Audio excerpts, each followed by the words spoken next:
Welcome to Gluten-Free Wednesdays. Gluten-Free Meals, Part 1 of 3 with Stephanie Thames. South American Chicken. Hi, I'm Stephanie. Today we're going to be adapting a recipe for chicken with coconut milk sauce, and we're going to be adapting it for gluten-free. And so the first thing that I'm going to do is I've got some chicken breasts here. Sorry, I'm going to have to clean them a little and get them ready for. What we're going to be using today is a product that I've used before. Two different things actually, because I like trying out different gluten-free products. This is Bob's Red Mill biscuit and baking mix. And so I also like to buy, these are chicken breasts that are individually vacuum packed, and I like doing that because I can buy a whole bag of them at the grocery store and then just take out the ones that I need. So I'm just going to put them down here on the counter until we're ready. And I think they're about the right thickness. I want them to just sit and be good. And this is kind of a South American dish with the coconut milk. So I've got out some spices. Let me see, I've got 3 cutlets. I got out some spices that I think are going to make it kind of have a South American flavor to it. This is some cayenne pepper, not too much, but I'm going to add a little bit more with that because we do want it flavorful. Some ground cumin. Now see, that has a real curry. That's what I think of when I think of curry. I may add some more of that. And ground coriander. That smells good too. Then I have a little sip of wine because it's after 5.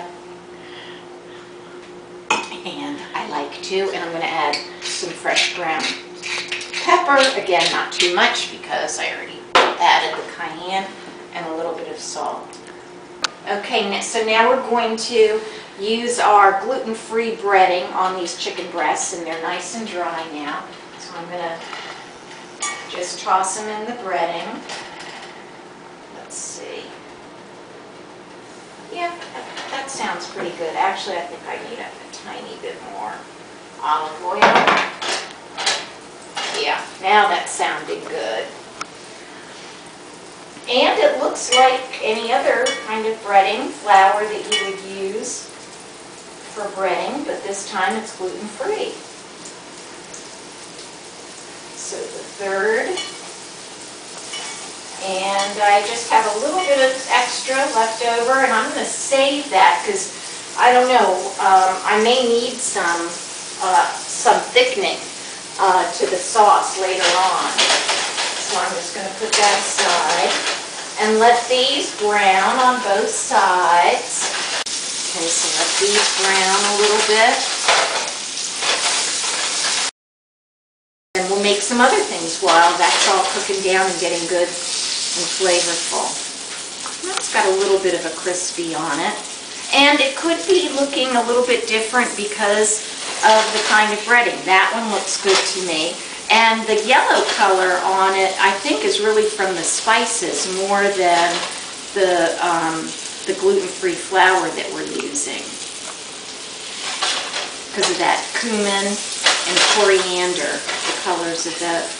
Whoops. Okay, so that looks pretty good, and there is a coating on there. So I'm going to put a top on it and let that cook for, I don't know, 10 or 15 minutes. Everything goes, all my vegetable scraps go into the composter. So I'm going to be doing some chopped garlic, onion, and let's see, I think that I'm supposed to put in some peppers that I don't have. So, you know, I just always kind of adapt recipes however I can, whatever I've got in the refrigerator or in the pantry.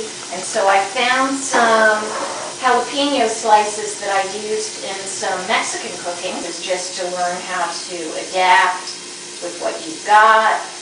Chop the garlic, and I'm going to use these green spring onions because I have them and they're good, so why not use them?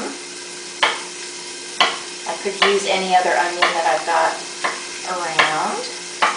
The other thing that I don't have, and we're filming this in January, so we don't have good tomatoes this time of year. So what I've got is a can of diced tomatoes, and I'm going to drain it and use those. They've got flavor, and in this kind of dish, I think that's really what we're looking for. It doesn't matter that they're not fresh. And I like to get all my cutting done before I've had too many glasses of wine. That wouldn't be real safe. Okay, that's that. That looks good. See? It doesn't have to be perfectly peeled and chopped the first time around because it's all going to get chopped like that. I'm also going to have a little ginger that I've got, and I like to keep ginger in the refrigerator because it is so flavorful and you can use it for so many different things. So, and I'm going to use some of the green on these onions too. If you can buy from a local farmer's market, that's great, but we don't have anything this time of year, so I'm just going to go with what we've got. Getting ready, and next I'm going to add some fresh ginger, and here's the ginger root, and all the time. All right, grated ginger, because it is kind of stringy, so you really should grate it, and can you see that? I'm using that part of my grater, and it's not that easy. You get my fingers caught in here. Okay, you can see how stringy that is. So I'm going to wipe that down, and actually most of it that I want is inside. So that's about it. I think that's about all I need. It's pretty powerful too. Let's see. That smells good. Okay, now let's check on our chicken.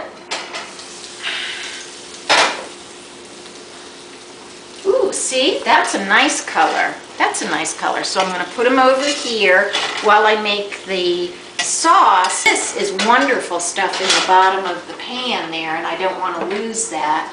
So I think the chicken looks good with its coating, and that looks like it's about ready for this.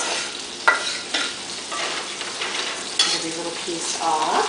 A spoon I'm using to put on. I like that one better. And oh yeah, that's good. I can smell that, and that smells good. And I think it smells good too because it's got some of that spice from the breading mixture down there on the pan. It still needs to cook a little bit more. Okay, but otherwise we're ready, and we're going to put the chicken in there after we do the milk, and then we're going to get the rice going, and then I want to try making some muffins. Okay, so I'm going to add tomatoes. Turn that down. And I just keep lots of cans of tomatoes handy during the winter. Okay, so that looks good. Now we're going to add coconut milk. Yum.